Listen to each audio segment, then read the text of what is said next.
নমস্কার, আপনারা দেখছেন ডক্টর কে বর্মন ইউটিউব চ্যানেল। আজকের ভিডিওটি খুবই গুরুত্বপূর্ণ একটি বিষয় নিয়ে, সেটি হলো কোষ্ঠকাঠিন্য। প্রায়শই এটি বড়দের একটি সাধারণ সমস্যা, কিন্তু এর কারণে দৈনন্দিন জীবনে অনেক অস্বস্তি ও কষ্ট হয়। আপনারও কি টয়লেটে বেশি সময় লাগে অথবা মল শক্ত বের করতে কষ্ট হয়? তাহলে আজকের ভিডিওটি আপনার জন্য।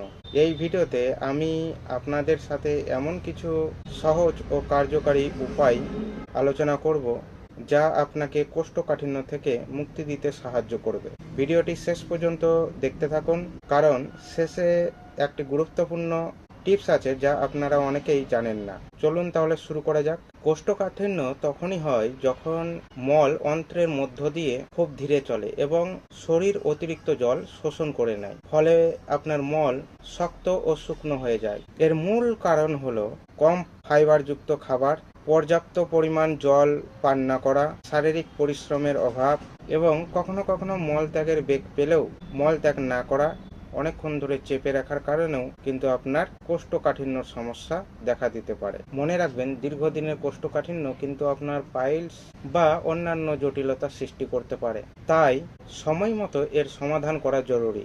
এই কোষ্ঠকাঠিন্য থেকে মুক্তি পাওয়ার প্রথম এবং সবচেয়ে গুরুত্বপূর্ণ ধাপটি হলো আপনার খাদ্যাভ্যাস পরিবর্তন করা। 1 নম্বর, পর্যাপ্ত জল পান। প্রতিদিন অন্ততপক্ষে 8 থেকে 10 গ্লাস জল পান করুন। জল আপনার মলকে নরম রাখতে সাহায্য করে। বিশেষ করে সকালে ঘুম থেকে উঠে 1 গ্লাস উষ্ণ জল পান করলে তা অন্ত্রের কার্যকলাপ শুরু করতে সাহায্য করে। 2 নম্বর, ফাইবার বা আঁশ। আপনার খাদ্য তালিকায় ফাইবার বা আঁশযুক্ত খাবারের পরিমাণ বৃদ্ধি করুন, যেমন সবুজ শাকসবজি, ফলমূল, পেঁপে, বেল, আপেল, এইসব খাবার আপনার খাদ্য তালিকায় যুক্ত করুন। এছাড়াও আপনি চাইলে রাতে 1 চামচ ইসবগুলের ভুসি জলের সাথে মিশিয়ে পান করতে পারেন। এটি খুবই কার্যকারী একটি ঘরোয়া প্রতিকার। 3 নম্বর, নিয়মিত ব্যায়াম। অনেকেই জানেন না যে শরীরকে সচল রাখা কোষ্ঠকাঠিন্য দূর করার জন্য কতটা জরুরি।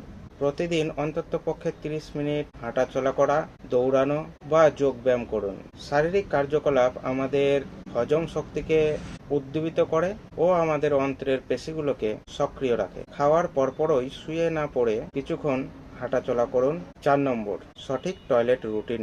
মল ত্যাগের জন্য একটি নিয়মিত সময় ঠিক করুন, বিশেষ করে সকালে নাস্তার পর। আর একটি টিপস হলো সঠিক ভঙ্গিতে বসা। টয়লেটে বসার সময় আপনার হাঁটু যেন কোমরের চেয়ে সামান্য উপরে থাকে।